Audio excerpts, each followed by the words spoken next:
All right, hello there, everyone. It's Christy. Welcome to an episode of Culture Club here on my channel. As you guys know, it's a traveling show between myself, Culture Shots, and Chrisiousity. And tonight we are also, in addition to our normal lineup, we have a patron of mine, Mariana, a supporter of my channel, but she has a passion for a particular symphony and its revolutionary implications. So she asked to participate, and we said, yeah, come along.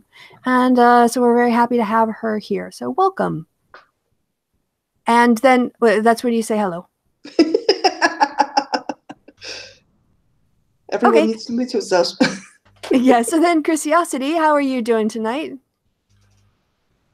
I am doing pretty good. How are you? Yeah. All right. It's been quite an evening, but I don't want to get distracted. We're going to focus. Yes. I've come from some very dark places before, so I don't want to go back. And Hank, how are you? Oh my goodness. Very well. I was in the chat of that dark place, so I have similar feelings, I must say. Yes, we don't want to go back. Yeah. Let's change the subject.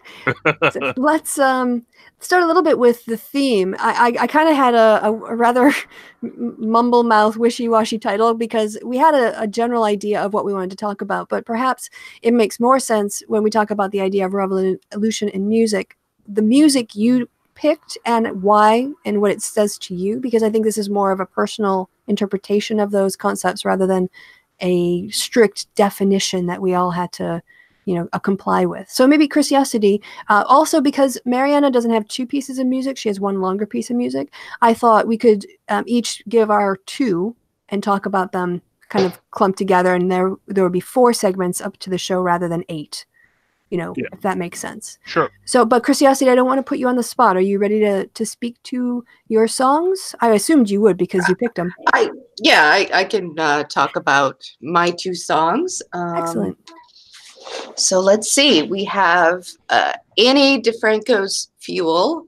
Annie DeFranco is a folk musician. I guess she came out first in the 90s, but she,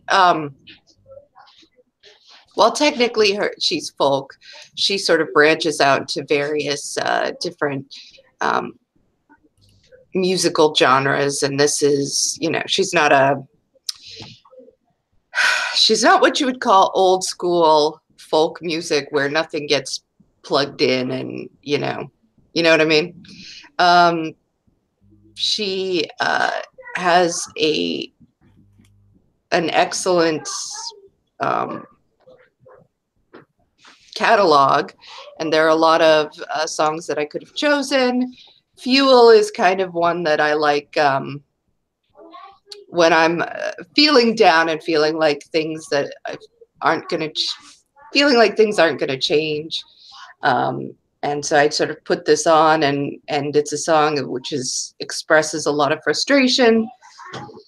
But as it goes on, she talks more and more about how there's a fire just waiting for fuel, way deep down. It's still there, and behind all this, the pain of history, behind all of the nonsense of modern life and marketing and everything else, somewhere deep there's a place where there's a fire just waiting for fuel, as she says.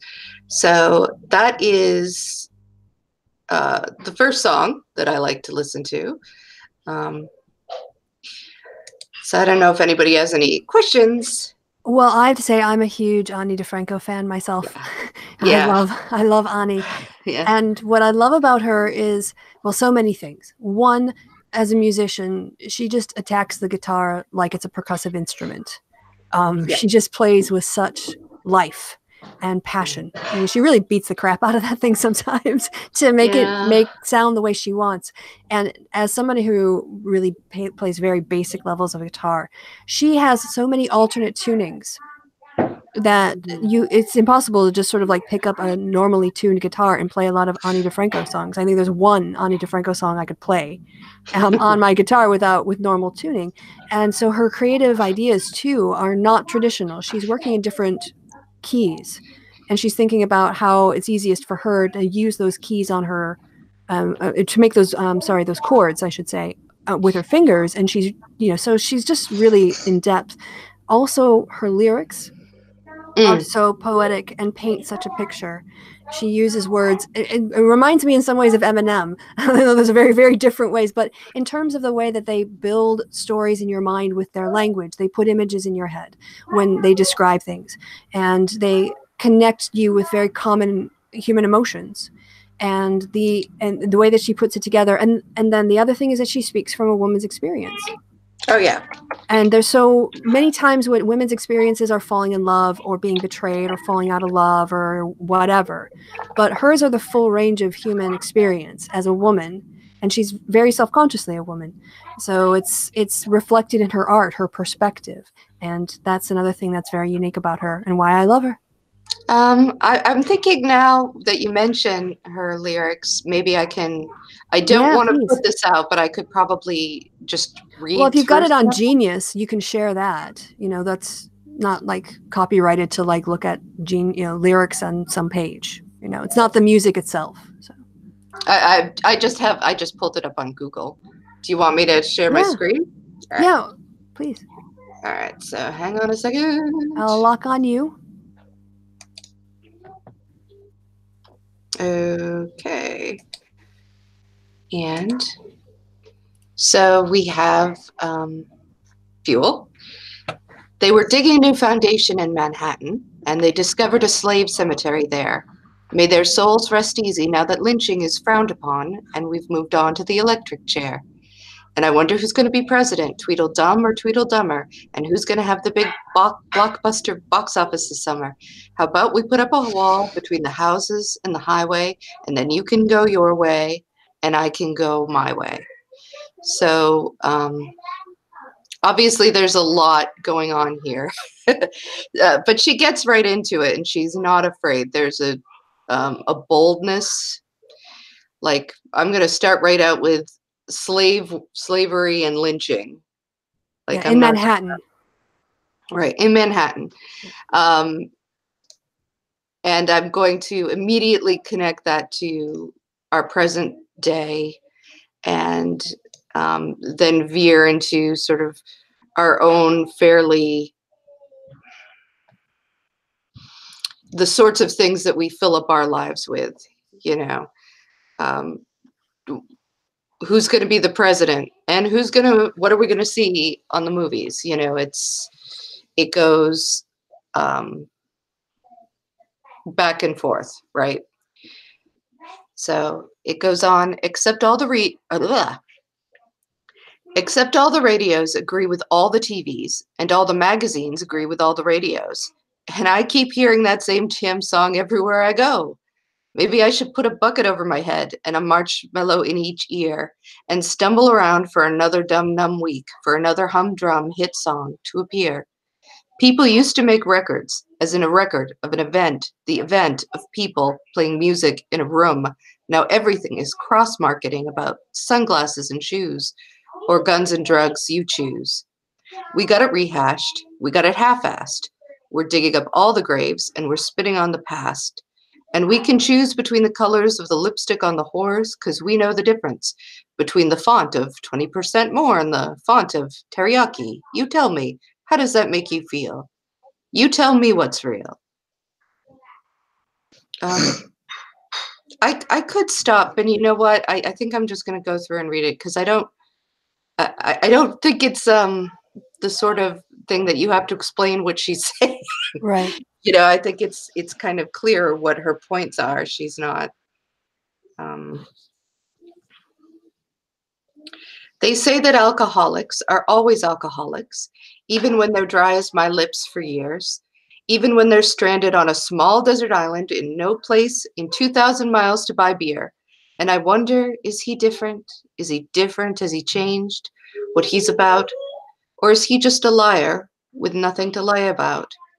Am I headed for the same brick wall? Is there anything I can do about anything at all, except go back to that corner in Manhattan and dig deeper this time, down beneath the impossible pain of our history, beneath unknown bones, beneath the bedrock of the mystery, beneath the sewage system and the path train, beneath the cobblestones and the water main, beneath the traffic of friendships and street deals, beneath the screeching of kamikaze cab wheels, beneath everything I can think of to think about, beneath all get out, beneath the good and the kind and the stupid and the cruel, there's a fire just waiting for fuel. Damn. Ani. Oh, she's amazing. Really, really, really. Chrisiousity, did you know you muted yourself? Oh. Okay. Let me get off here. Yeah, no worries. Am I still screen sharing? A little bit. Yes. Okay. No, I'm not. Okay. Yeah, Ani. She's just great. I had never heard of her before today, so something to check out. Absolutely. I mean, her lyrics are, I think, they're very vivid in how she describes things. It's almost cinematic, I think. Yes. Yeah. Oh yeah, you're gonna like it.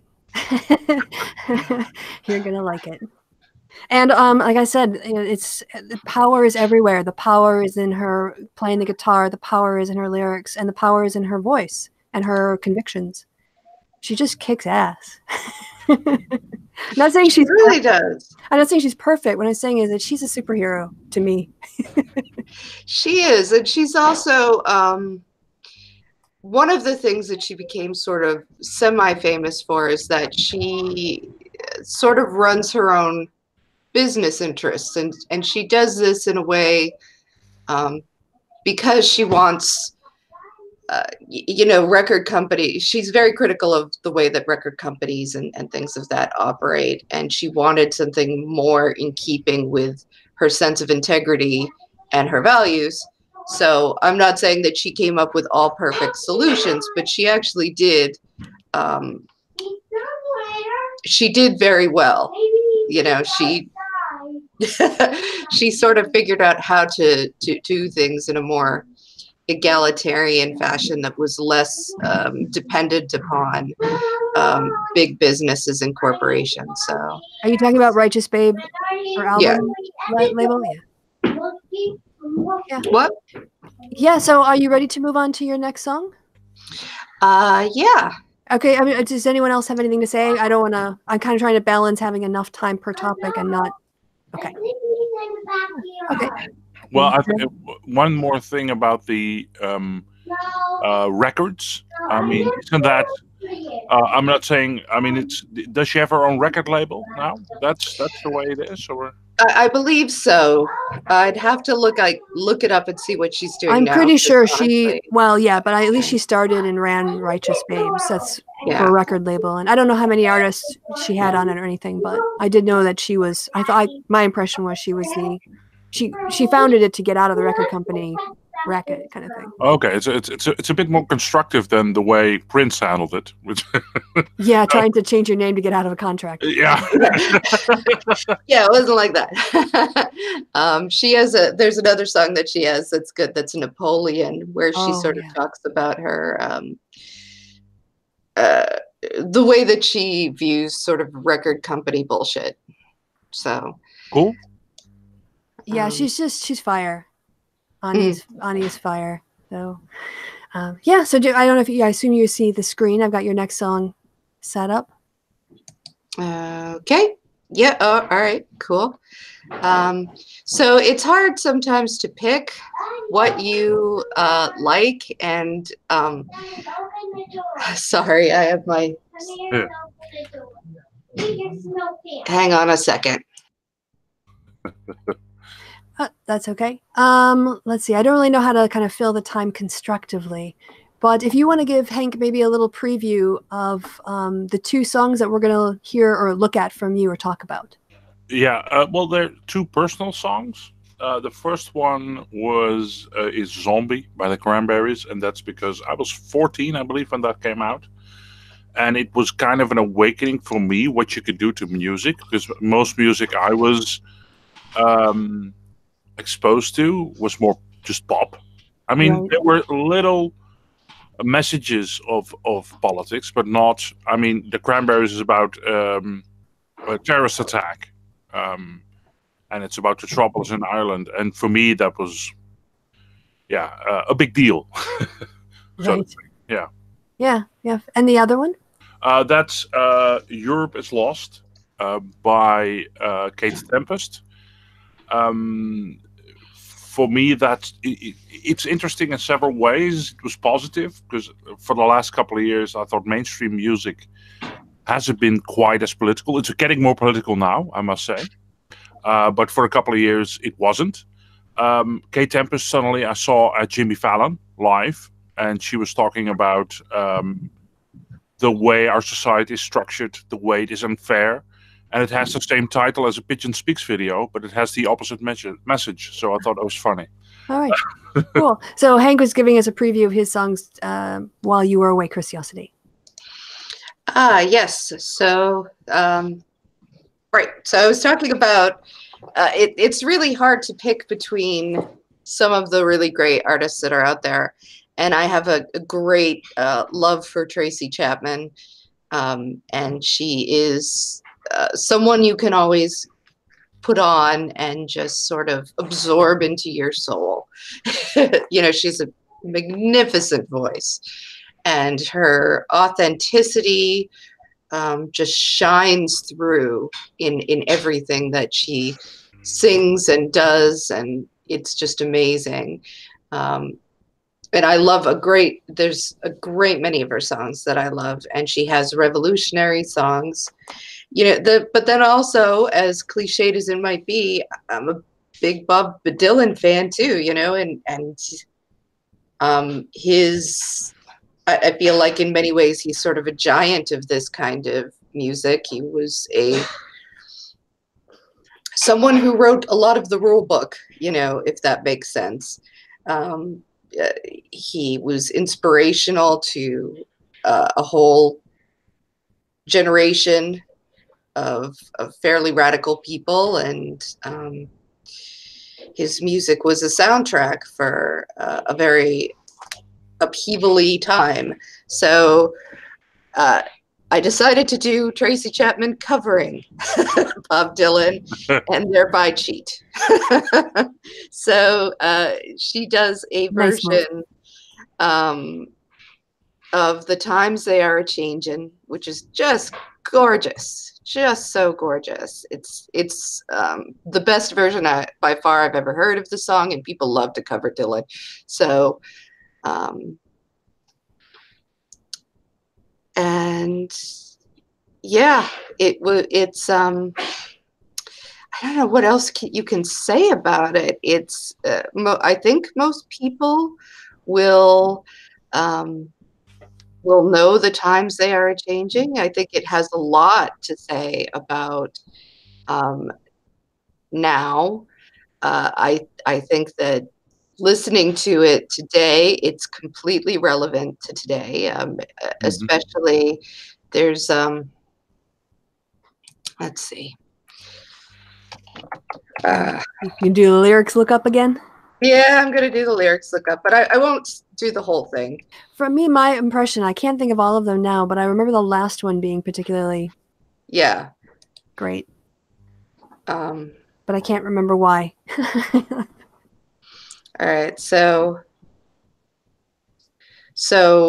I'll just do like a couple of the stanzas. So I hope you guys will bear with me, and I'm sorry if this is I'm not Tracy Chapman. So It's okay. No. Come gather round people wherever you roam, and admit that the waters around you have grown, and accept it that soon you'll be drenched to the bone. If your time to you is worth saving, then you better start swimming or you'll sink like a stone, for the times they are a-changin'. Come mothers and fathers throughout the land, and don't criticize what you can't understand. Your sons and your daughters are beyond your command. Your old road is rapidly aging. Please get out of the new one if you can't lend your hand, for the times they are a-changin'. The line it is drawn, the curse it is cast. The slow one now will later be fast, and the present now will later be past. The order is rapidly fading, and the first one now will later be last, for the times they are a-changing. So, yeah, biblical. The first shall be last as well. Yep, there's definitely some biblical allusions there. And when I hear it, I can't help but think about the number of people that attack the millennials and young people of today and act as if they're, I don't know, like they've practically made a boogeyman out of SJW college kids, which is just absurd. And something we've seen before and we will see again probably. Yeah. They always fit the standard boogeyman idea of they're both incredibly weak and incredibly strong. The SJW is a pathetic human being, so to speak, for them, like weak, soy boy, etc., etc. But at the same time, they are insidious and they stop at nothing. So and they run everything. They run everything. They run everything, but they are ineffective and weak. Which is, if you read, I come back to this a lot, but if you read Umberto Eco's Hallmarks of Fascism, it's a great article.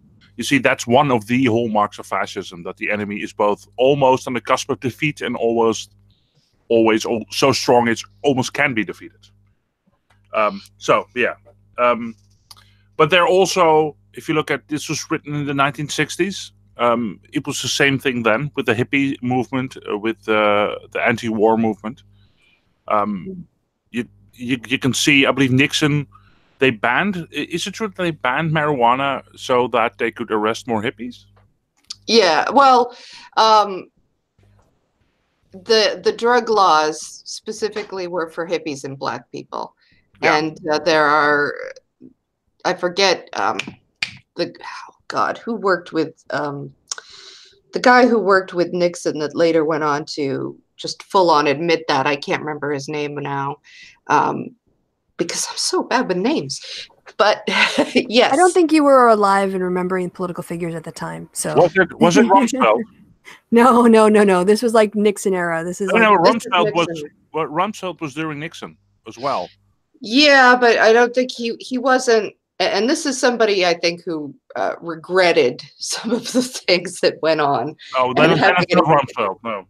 Yeah. So yeah. It's something that's easily Googled, but I've been Googling too much already. As a quick aside, if you want a very thorough history of the war on drugs, read Johann Hari's Chasing the Scream. If it makes you feel better, Chrissy, I just asked Alexa who Nixon's drug czar was, and she didn't know either. I don't think he was the drug czar. I don't think that was technically like his title, but he was there in the meetings. Like he was. John Ehrlichman. Hang on. Did you hear Hank? John Ehrlichman. Let me double check it because I thought his name had an S. We're so nerdy, we can't move on without. No, we need to know. Yeah. John Ehrlichman, I see it twice. I have two sources. Oh, John Ehrlichman, yes. Yeah. Right. So that is. Yeah. So the Nixon campaign in 1968 and the Nixon White House after that had two enemies, the anti-war left and black people. Former Nixon domestic policy chief John Ehrlichman told Harper's writer Dan Baum for the April cover story published Tuesday. You understand what I'm saying? We knew we couldn't make it illegal to be either against the war or black, but by getting the public to associate the hippies with marijuana and blacks with heroin, and then criminalizing both heavily, we could disrupt those communities, Ehrlichman said. We could arrest their leaders, raid their homes, break up their meetings, and vilify them night after night on the evening news. Did we know we were lying about the drugs? Of course we did. Well, yeah. A little bit of truth is a dangerous thing. Mm. Really exposed Nixon and his agenda. Yeah. And it's so telling now that I think we're deviating a bit from True. But one thing I wanted to say is that the Nixon, what's it, the Nixon Society, that says, oh no, Roger Stone was never on the Nixon campaign. It's like, oh really? We don't belong to this mess. This is too bad for Nixon. This is which I think is hilarious. Mm. Yeah, I would agree with that. Did you hear the chords coming? Yeah. All right. I'm just getting your video set up to go. So Great. Yeah, Hank, I'll go ahead, and pop this up and share my screen. Okay. And then you can talk a little bit. Yeah, the video itself speaks to the politics of it. Yeah, it's for me, this was one of the first. Well, if you're, I was 14 when I saw this. I was just blown away because I've always felt a sort of a kinship with the Irish rebellion, so to speak. I've read a book when I was quite young about it. It was the Dutch, translated in Dutch, but still. And then to see it just condensed to this 4-minute song, I thought was amazing. And I think the video is also beautiful. It's a beautiful video. It's about a terrorist attack, and I must look up exactly which one it was, because we are nerds. So it was. I think kids were hurt during that song. So 2 young victims, 1993 IRA bombing in Warrington. And they were touring at the time, and she was so struck by it that she wrote the song. For me, it just meant it's so. Yeah, it really speaks to me. So I can see if I can find the lyrics as well. Let's see, Zombie, Cranberries. By the way, that entire album I love. I would second that motion. I also loved this album. Yeah, it was definitely like my, the soundtrack to my 1994 or 1990. When did it come out? 1994. Yeah. Yeah.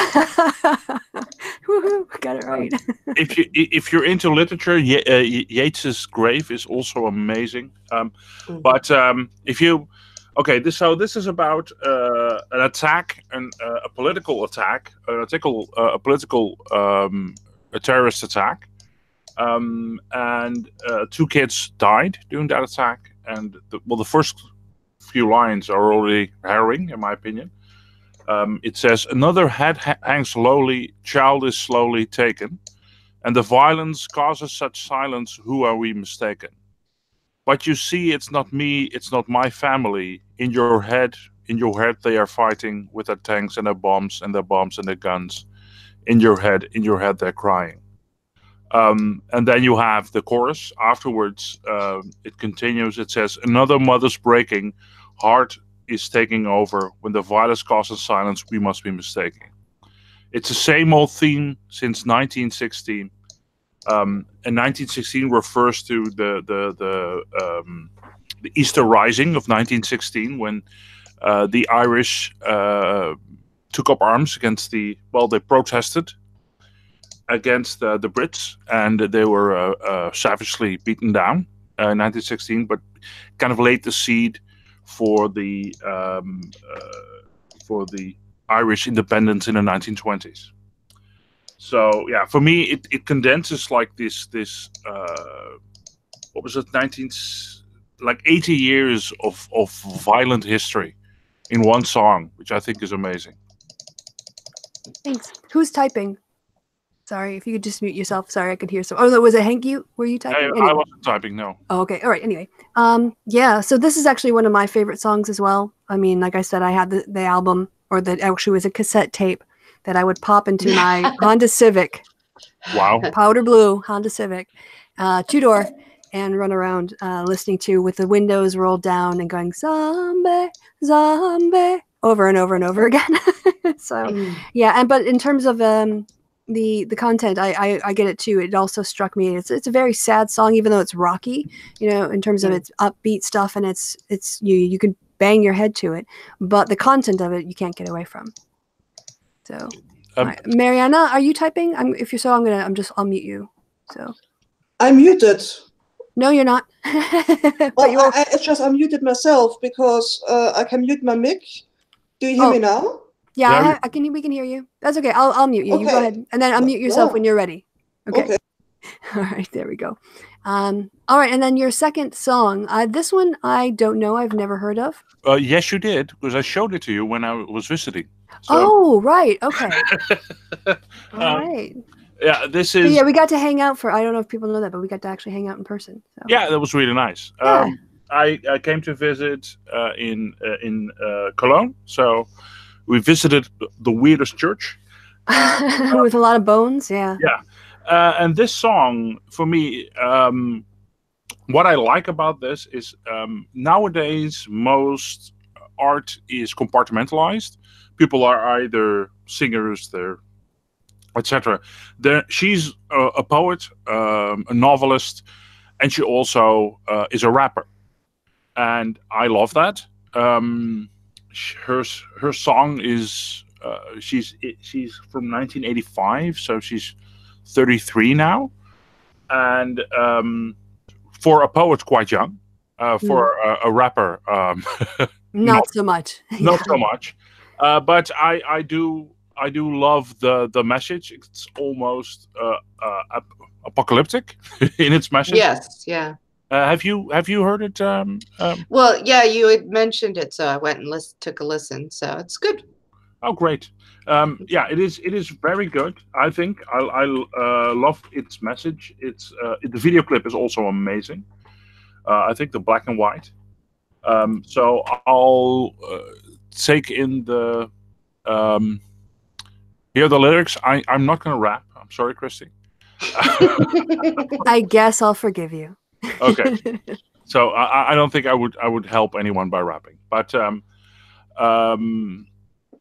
let's see where I should start. Europe is lost. Let's see. I'll start with a first one. That is Europe is lost. America lost. London lost. Still we are clamoring victory. All that is meaningless rules. We have learned nothing from history. The people are dead in their lifetimes, dazed in the shine of the streets. But look how the traffic's still moving. Systems too slick to stop working. Business is good and there's bands every night in the pubs. And there's 2-for-1 drinks in the clubs. And we scrubbed up well, washed off the works and the stress, and now all we want some excess. Better yet, a night to remember we'll soon forget. All the blood that was bled for these cities to grow, all the bodies that fell, the roots that were dug from the earth, so these games could be played. I see it tonight in the stains on my hands. The buildings are screaming. I can't ask for help though. Nobody knows me. Hostile, worried, lonely. We move in our packs, and these are the rights we were born to, working and working so we can all be all we want, then dancing the drudgery off. But even the drugs have got boring. Well, sex is still good when you can get it. So that's a kind of a part, because the song is almost 5 minutes, but I this is such a I think a clear depiction of our modern society. Mm. Mm. Yeah, so people should check that out. Yeah, looks really good. Looks and sounds obviously like the critique is spot on. Yeah. So yeah, those were my two songs. All right, cool. So anyone else have any comments on those? Chrisiousity, your impression? I know you kind of gave it already, but yeah, no, I think it's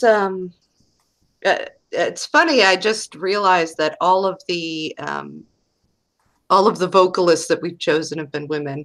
I'm not sure. So far, that's interesting.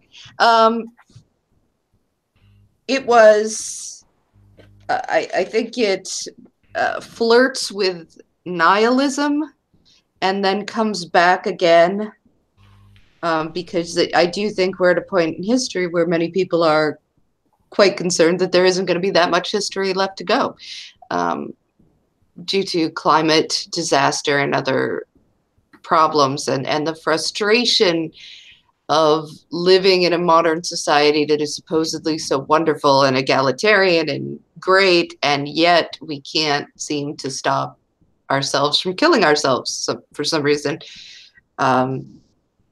Just even the absurdity of the situation is in there. So that was my take. Cool. Thanks. So, Marianne, I see you've unmuted yourself, and I've got yours queued up, so I'll go ahead and share my screen. Now, you have quite the story to tell about this. So, and by the way, I wanted to thank you, Chrisiousity, for going first, and also then thank Hank for going second, and both of you. It was very enjoyable. I feel closer to you now that I appreciate your taste in music a bit more. Oh, nice. Yeah, so, Mariana, to you. So the symphony I'm going to talk about is by Dmitri Shostakovich. He was born in the year 1906. And at the time he wrote the symphony, he was denounced for formalism, had been for 4 years. And that practically meant that his pieces couldn't be performed anywhere in the Soviet Union. Did you say formalism? Yes, formalism. Okay, can you explain what formalism is? And should I just play a little clip, see if we can get away with it? Yeah. Very quietly. I'll have to turn it up a bit more.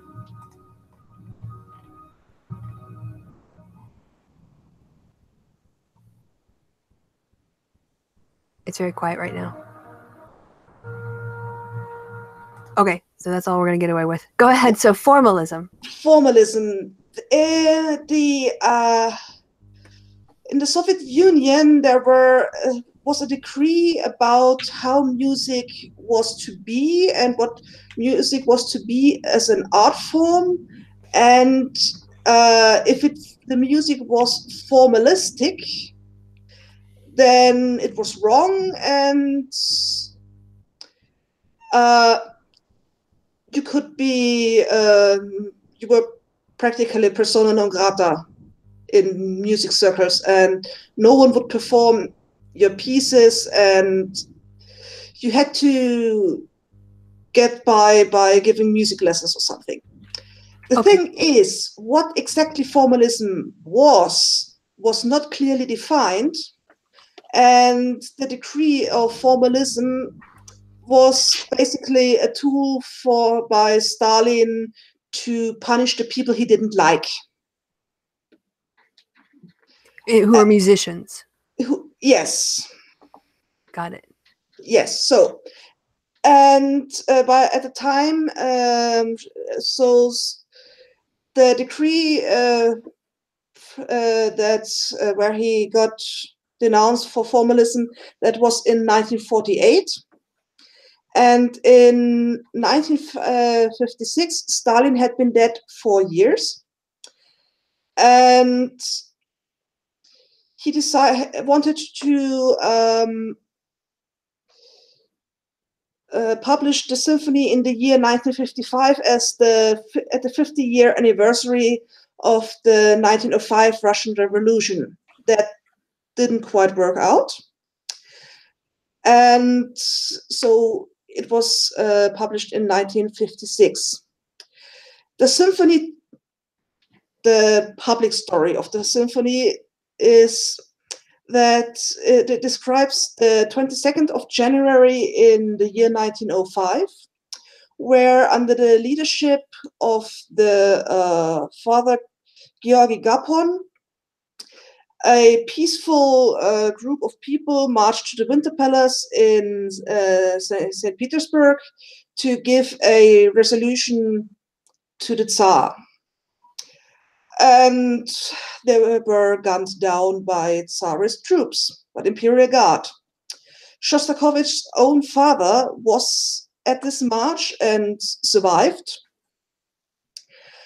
And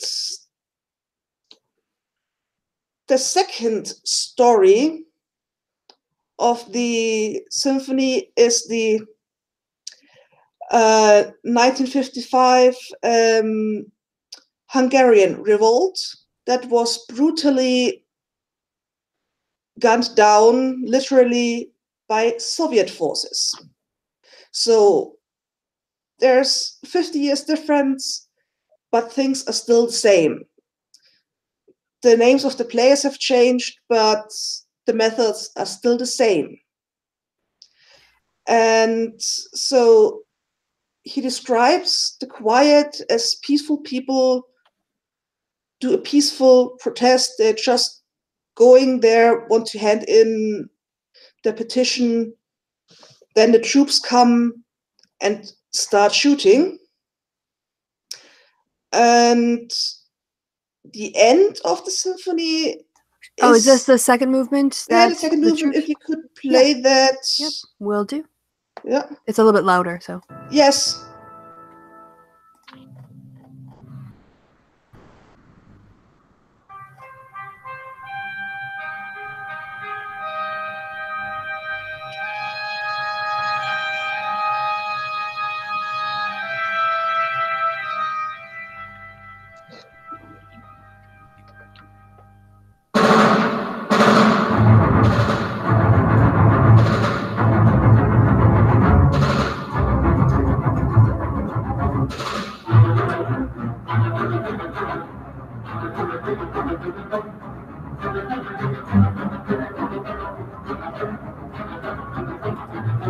So, yeah. Yeah, you can practically see what's happening. Yeah, the snare drum really startled me. Yes, that's, and the whole language of sound that Shostakovich has in this is very, very intense. The third movement is a bit quieter. It's called In Memoriam, so in memory of the dead. And the fourth movement is a message to those in power that the revolution cannot be stopped, that the people will rise and will win someday.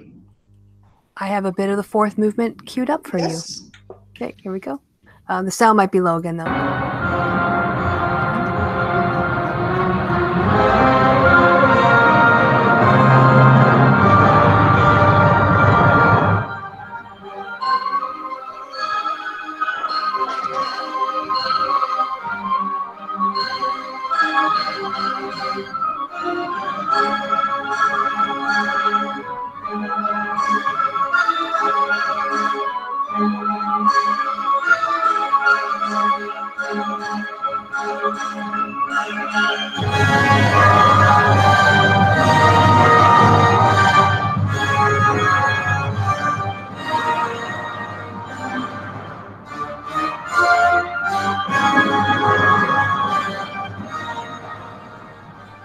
Wow. Yes. So, as we can see, he put a lot in there, and I encourage anyone listening that you listen to the whole thing. So, he basically said, yes, Tsarist Russia was really awful for normal people, and practically said with the symphony to the party leaders, but you are the same as the Tsarists.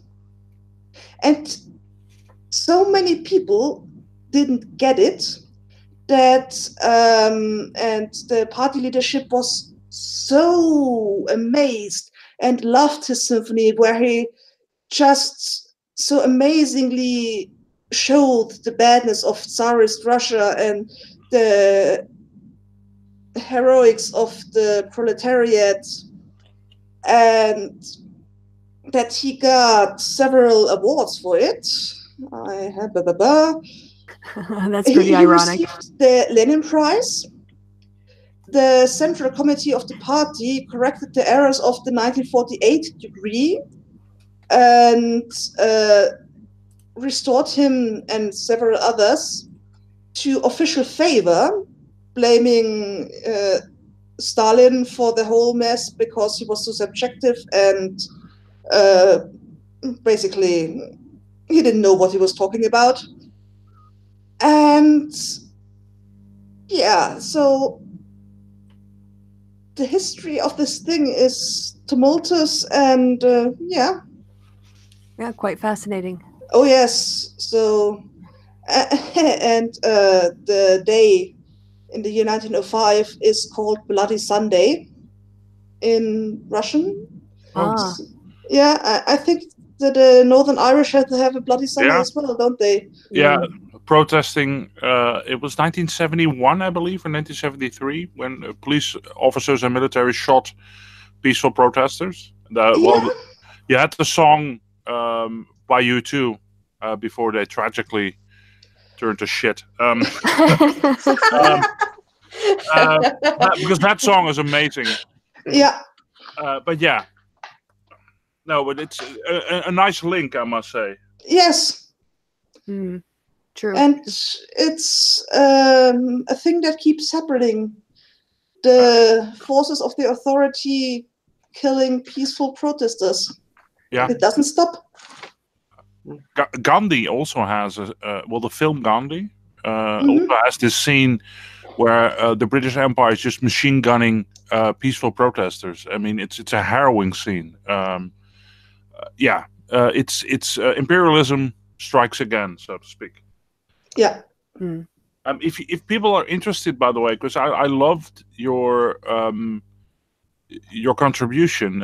If the 1905 revolution was seen by the Soviets as the first revolution, yes, as it was known, and they also made a legendary film about this, which is Battlecruiser Potemkin. So please make it a double date, so to speak, with this music and Battlecruiser Potemkin, which is an amazing film.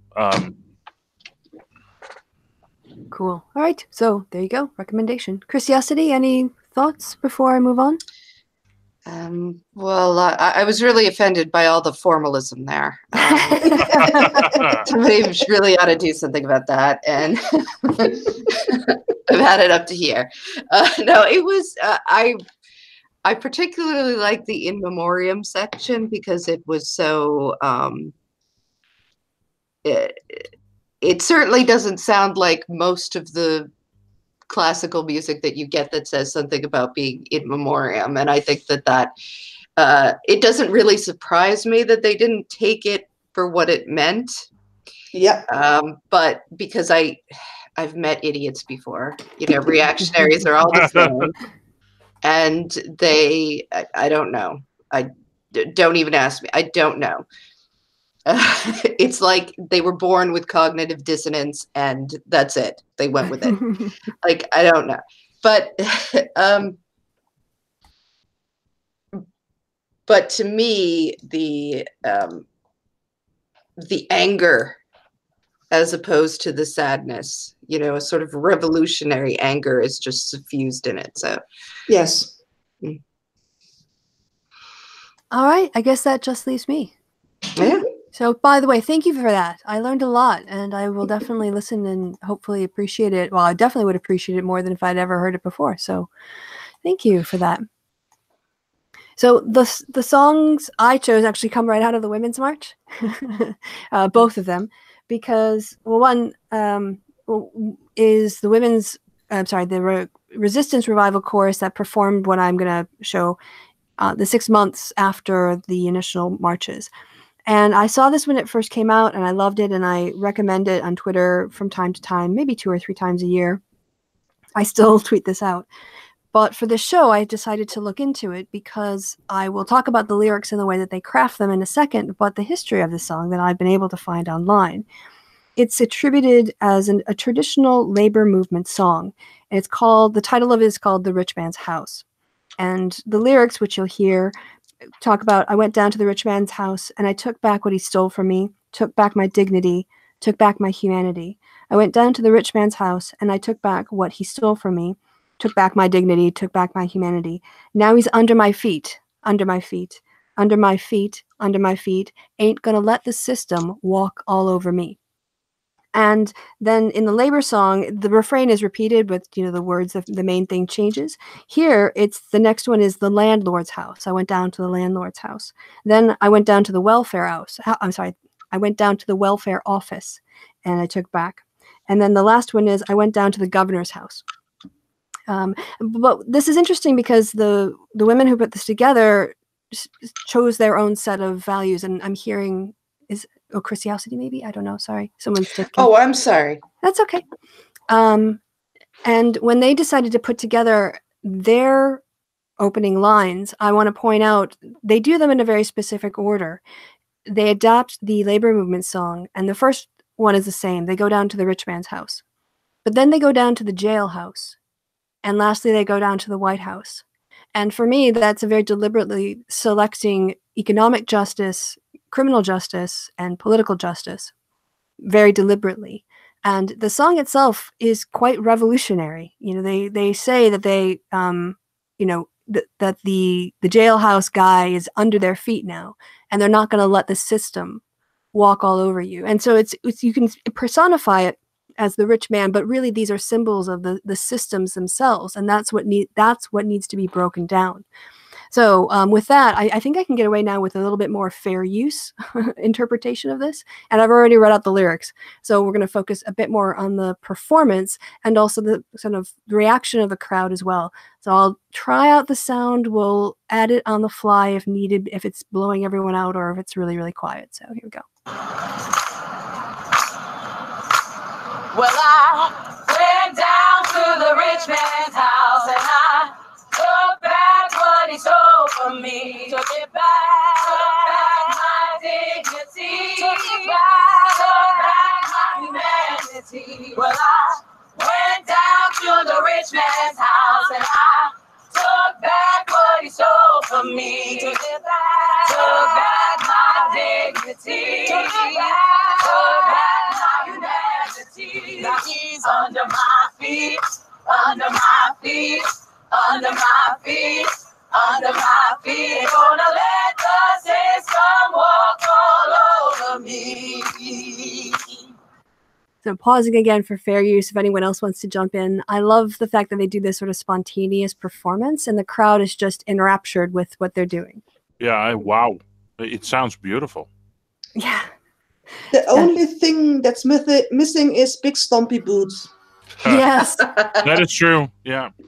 Although probably in New York in the summer, that's a little more difficult to pull off. But yes. I agree. I get that. You want to thump as they're singing along. Okay, second verse. Well, I went down to the jailhouse and I took back what they stole from me. Took back my dignity. Took back my humanity. Well, I went down to the jailhouse and I took back what he stole from me. Took back my dignity. Took back my humanity. Now he's under my feet, under my feet, under my feet, under my feet. Ain't gonna let the system walk all over me. So on that, I thought it was really powerful that they, the labor movement, I think, has often been critiqued for overlooking people who are part of the labor movement that aren't a traditional laborer. And taking this song and making it about the kinds of intersections that the Women's March, because it was a women's march and not an abortion march or a Medicare march, it was about it was about justice in general. And I think the song, their selection of topics really reflect that. Well, there's also the fact that the US in particular is very harsh in criminalizing poverty. Mm. So petty crime that's committed because, well, you are not paid enough money to live and you have to feed your kids somehow.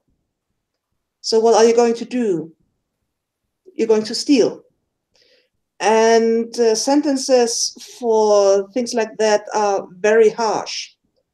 And there's some places in the US with 3 strike laws, and where you practically get a life sentence for stealing, which is completely bonkers. Right. And the fact that there's private prisons and that prisoners can be used as slave labor, because if you compare it with Germany, if you are in prison, you are encouraged to work. You get paid minimum wage.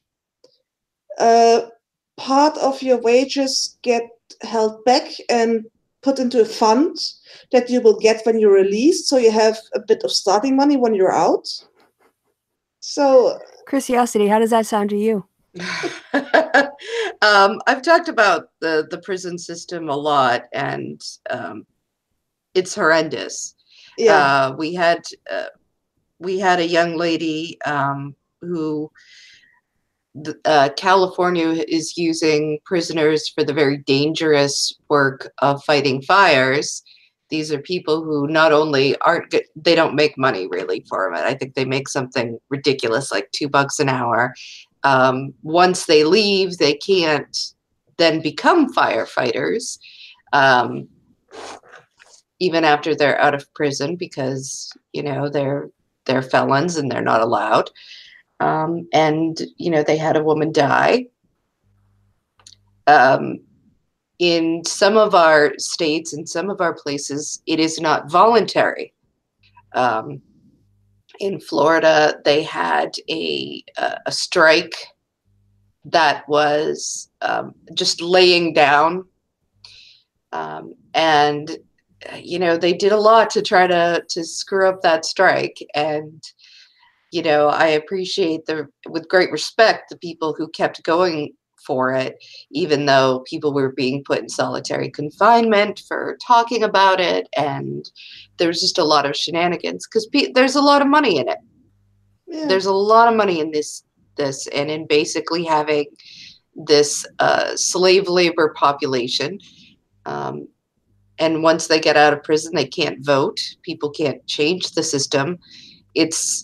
A lot of this is built on the drug laws that we already discussed how racist they are, and politically motivated as well. So it's a garbage and garbage all over. And it's quite disgusting.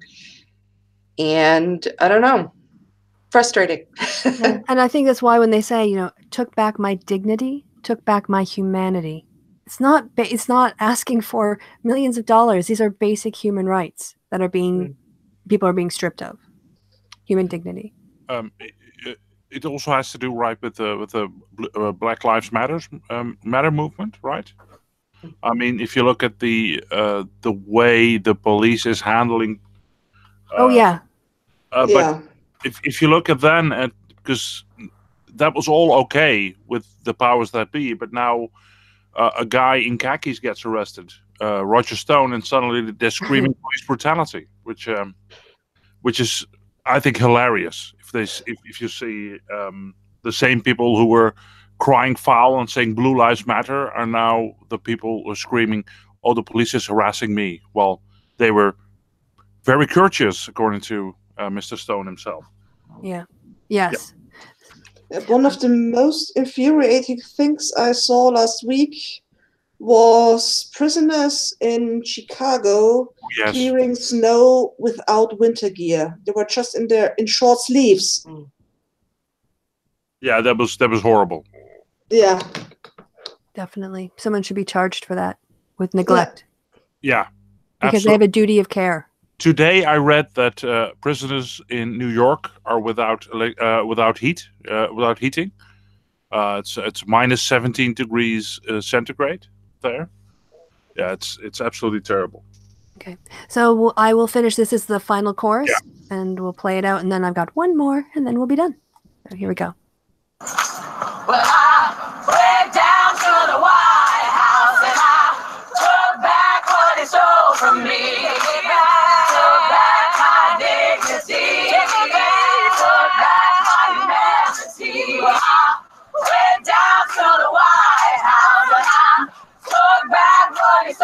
from me. Took back my dignity. Took back my humanity.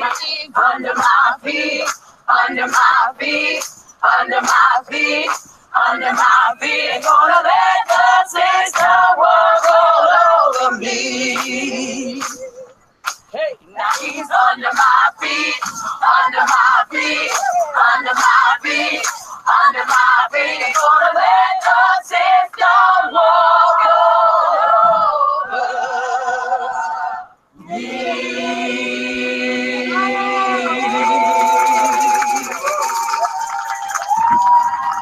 So I watched a different version of this, and they said, one of the women who was introducing it said that they believe that joy is a form of activism.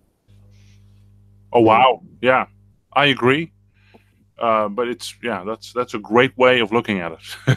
Yes, and it comes across when you listen to their music and their performance and their energy. You can definitely. Oh, sorry, everyone. Yes, went a little too soon there. Also, just to plug Kevin and I's happy hour stream from earlier today. So Yeah. anyway, I missed it. It sounds like it was something. It was a thing. Well, I thought we weren't going back to the dark place, Chris. We aren't going to go there. You're right. We're staying positive. But I missed it. What's going on? Oh, you have to experience it.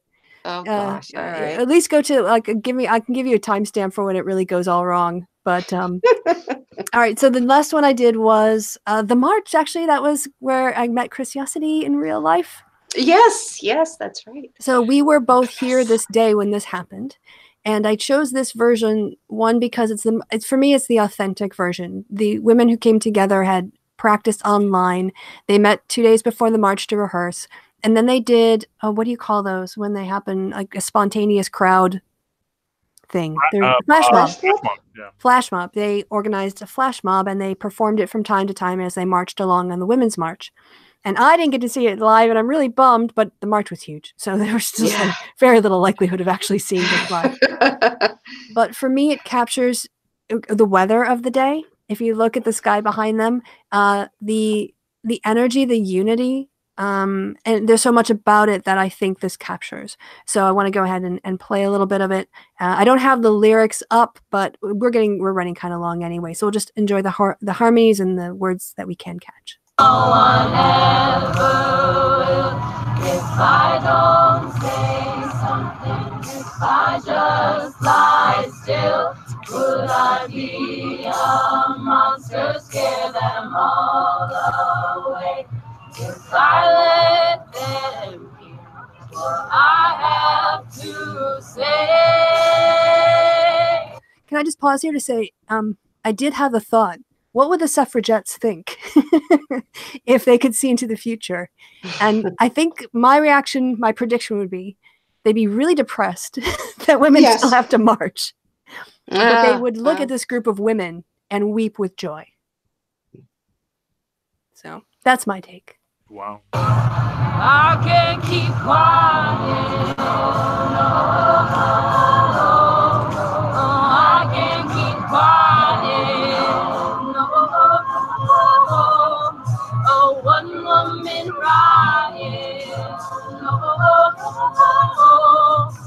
I can't keep quiet for anyone. Not anymore, 'cause no one knows me, no one ever will. If I don't say something, take that dry blue pill.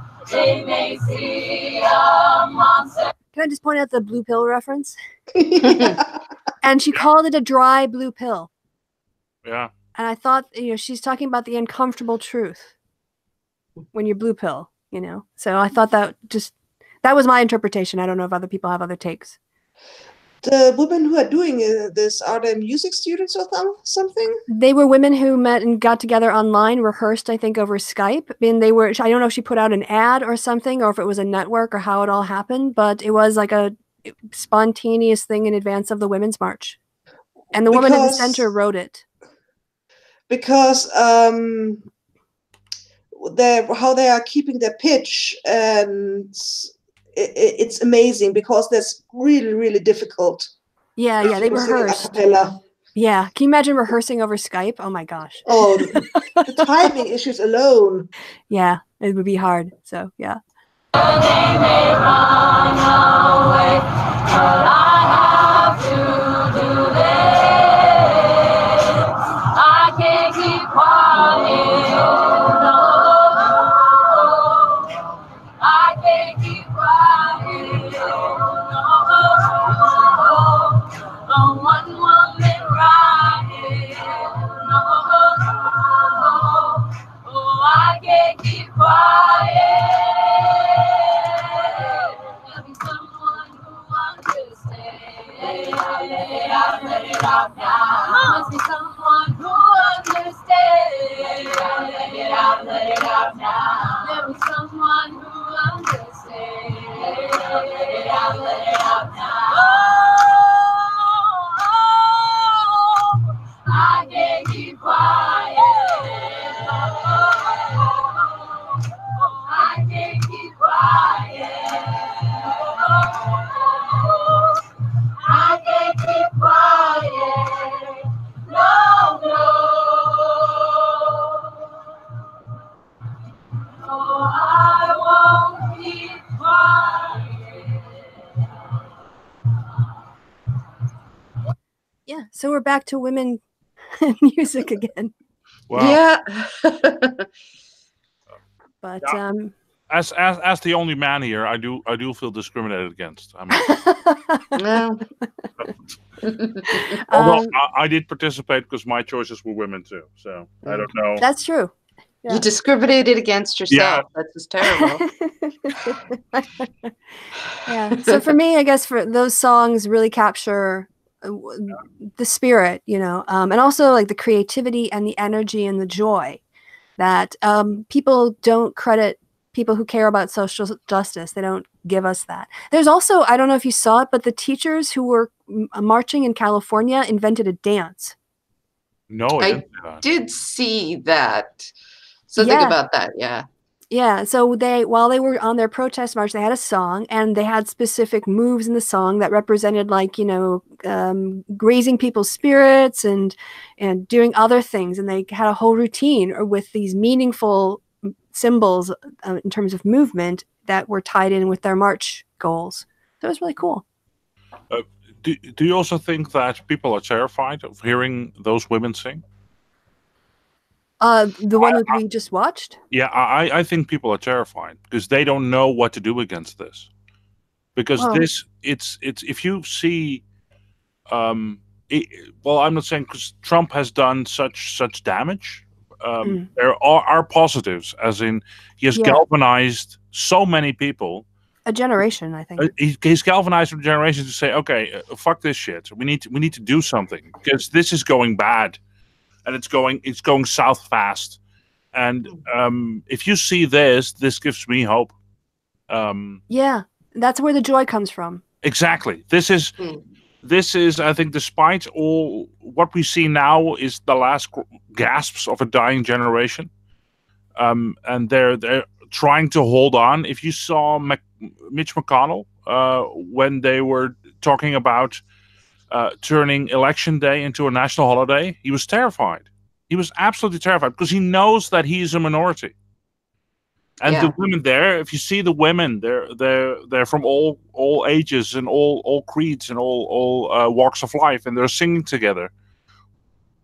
You can't silence them anymore. Yeah, I don't think she came up with it, but Nancy Pelosi recently said, "Our diversity is our strength, but our unity is our power." Yeah. Oh, wow. Beautiful. And it's a unity on goals, our values. That's where the unity comes from. It doesn't come from ideological purity test. It comes from people caring about justice. Yeah. That's where the unity comes from. Plus, if you see the Democratic elected officials versus the Republican elected officials, the Republicans don't represent America. It looks like Mad Men. Yeah, it's not. Mad Men were guys cool guys in the 40s. I mean, these are. Well, yeah, but now there's Mad Men. Yeah, 50 years later. Exactly.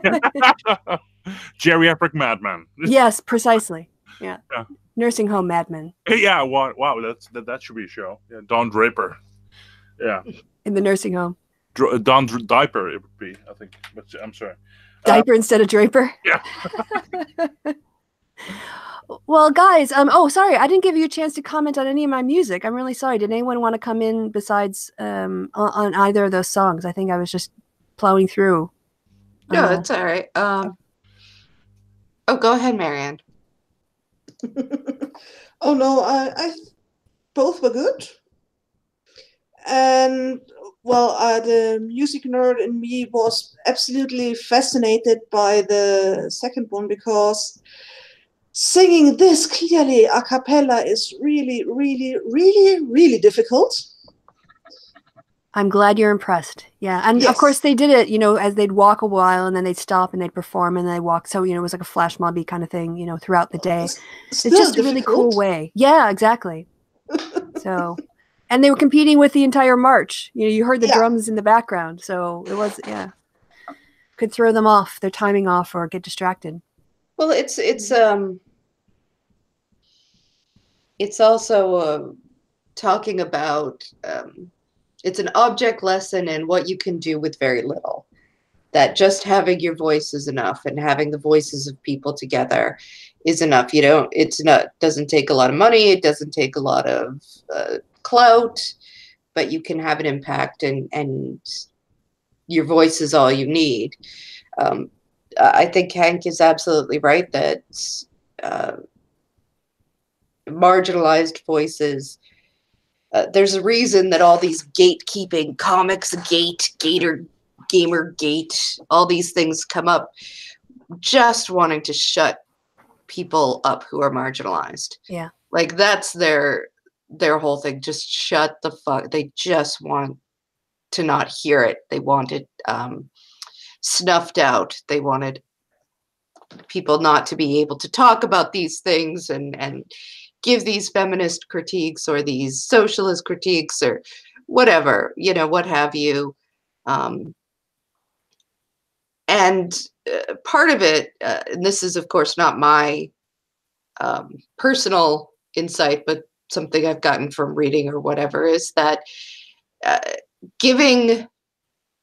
if you give marginalized or revolutionary people even the smallest voice, if you let them talk even about something as insignificant as, say, a particular comic book or a particular video game, you're endorsing the idea that these are people who have the right to their voice and have the right to protest and have the right to say, oh, no, no, no. Like, we need to take our power back. And so any time that happens, anytime that people talk about their victimhood or their oppression and demand change and come together, that is a direct challenge, even if it appears to be over something small, even if it appears to be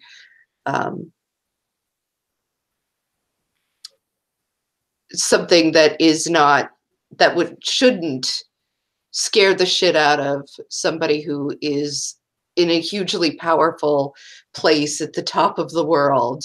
These Davos people, these the people in the White House, whatever. They're fucking terrified. They're clearly terrified of us all. And they should be. And they should get more terrified. Good. Yeah. Basically, yeah. Because what you're fighting for is again, it's justice at the end of the day. And, no justice, as in KNOW justice, no peace. No justice, NO justice, no peace. And just because you live peacefully doesn't mean other people are. And you living peacefully while others live in the opposite of peace, under, fear of the police and the state, that's an unjust society. So you can't live peacefully in an unjust society. This is what Dr. King said, right? Dr. King said people confuse order with justice. People don't want things to be messy. This is why everyone's saying, "Well, I agree with." It's with the Birmingham prison, the letter when he says, "I agree with what the justice you seek, but not in the way you seek it." Right. And I'm like, yeah, fuck you. I mean, you don't get to decide how people react to injustice. That's not up to you. It's you can only decide how you react, and if you react like a coward, we know who you are. Also, those who are not oppressed don't get to decide the pace at which the oppression is lifted over others. Absolutely, yeah. It's just, yeah. But I also think that that's not a natural position given the way that we're very egotistical. I mean, I think that coming to that point requires a level of maturity that requires a lot of, at least a decade and a half of life experience, hopefully more, or hopefully, not too much more. But it does consciously, especially if you grow up in a majority white country and you're fed majority white content all the time, you don't see the problem. Because someone else on Twitter, I think it was the feminist next door, who tweeted the quote, "If you think there's a problem with identity politics, the problem is that your identity is probably already part of the politics." But it's the same with people saying, I don't like politics in my art. And I'm like, if you don't see, everything is politics. If there's no politics, silence is a political choice. So by definition, if you stay quiet, that's political.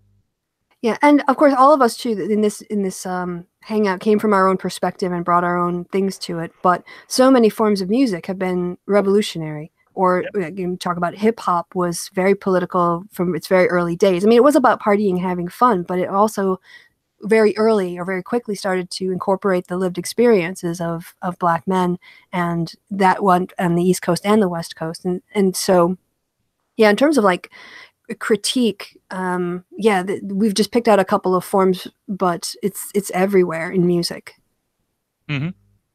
Yeah, and not just music, like you said, in comedy, in the plastic arts, and in any other sort of medium that where people, artists, whatever their output format, ultimately are reflecting on their place in the world, or the world itself, or the human condition, or man's place in nature, or whatever else, or humans' place in nature. They're reflections. Their art are reflections of what we put in to our societies.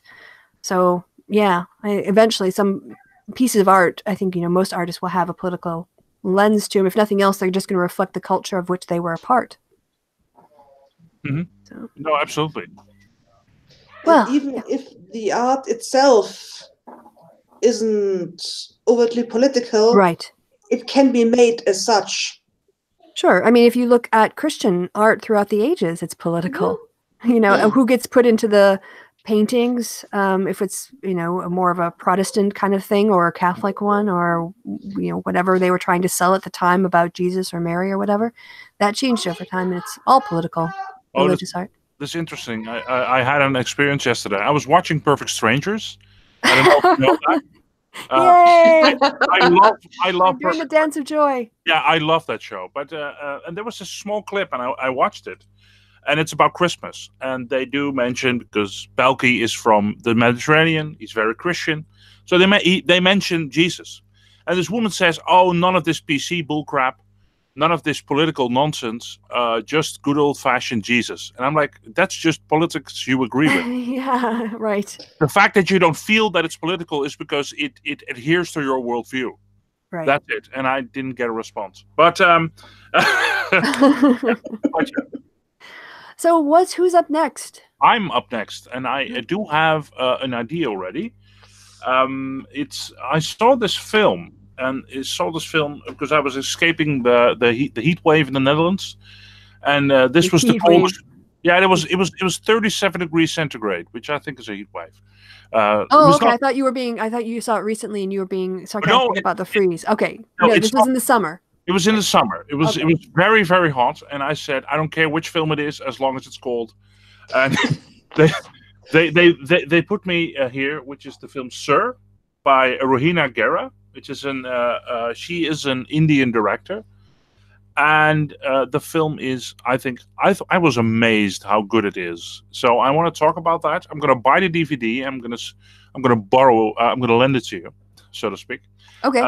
And I think you're going to like the film. It's about. I'm not going to say anything what it's about. I think you can have your own ideas, but I will look at it from a societal lens, from a political lens, from a feminist lens. I would love that. Ooh, okay. That sounds interesting. Cool. All right. So before we go, can you people who have channels want to just shout out either what you've put up recently or what you've got coming up? Chrisiousity, do you want to go first? Sure. And then I probably have to go. Yeah. I'm just wrapping this up. Yeah. You can hear probably the people yelling in the back.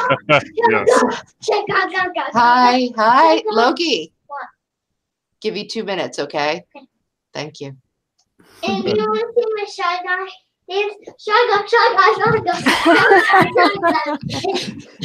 That's an excellent Shy Guy dance. Yeah. Right, so that's the kind of awesome stuff that you get on my live streams. Yeah. But yes, I did a live response to an Angie Speaks video last night where I talked about she was just sort of generally talking about how to create a more positive leftist space, and I just had some thoughts and was riffing on that. And then I do have a video coming out soon. Oh, thank God, it's been killing me. So much has gone wrong with this video. Oh no.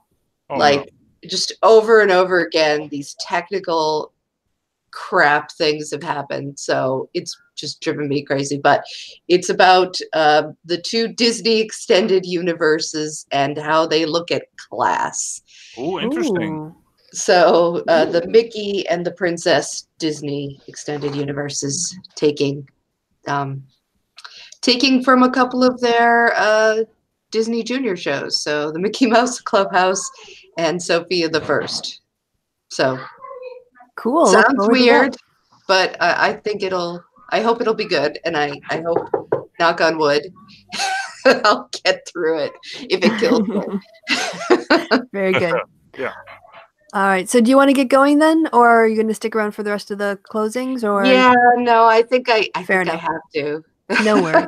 It was great having you on. And Yeah. great Good. picks as Thank well. you so much. See you next month. All right. Bye-bye. Bye. Bye. So Hank, about you? Well, I've been. You got Kevin's message in the last hangout, right? Did you watch that part? No, I didn't. I didn't watch Okay, that well, part. okay, so I can give you a message from Kevin from the last hangout. I did a 2.5-hour show today. Then I did a spontaneous hour and a half hangout, and then we've just done another Yeah. hour. I You've was like, been- why am I so tired at 10:30? I was like, oh, because I've been on YouTubing all day. Yeah. But during the show, I asked Kevin, I think it was when we were wrapping up, and he was saying the next thing that was going to come up was that the 2 of you are going to do your Orson Welles thing about Animal Farm, but every day he gets up and says to himself, I should message Hank about scheduling the show, and then he keeps getting random things happening, like he gets attacked by Comic Gate trolls. So Okay. he hasn't gotten around to it, but No I don't problem. think he formally asked me to ask you, but I'm Yeah. doing it now anyway. And it's George Orwell. You said Orson Welles? Oh, okay. I'm sorry. I was watching Orson. I was looking at Orson Welles stuff on Netflix earlier. That was just a Oh, yeah. Freudian slip. No, it is. No, but that's indeed that's coming up.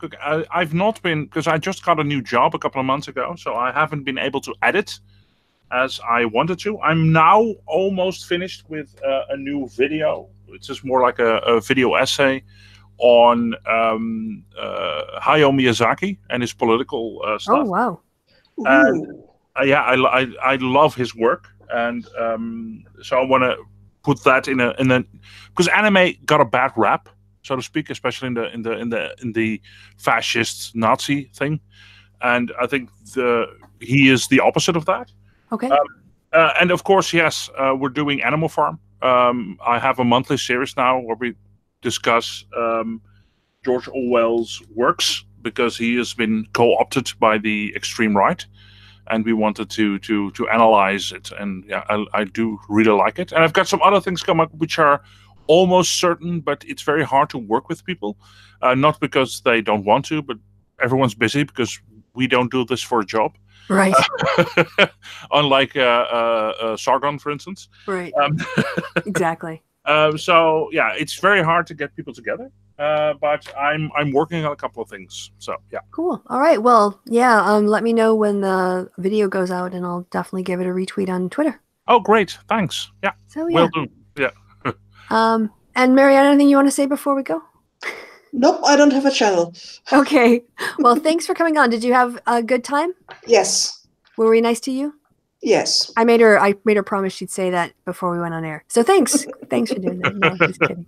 All right, guys. Well, thank you for stopping by and having a watch and a listen. And until next time, I've been Christy. You guys watching have been awesome. People in the future catching us later, you are also awesome. And my guests, or at least the people I'm hosting for this episode, have been amazing. Chrisiousity, Hank, and Mariana. So goodbye from me and goodbye from these guys. Say goodbye, these guys. Hey, goodbye, these guys. You did the bit. Did the bit. Hey. Bye, everyone. Bye.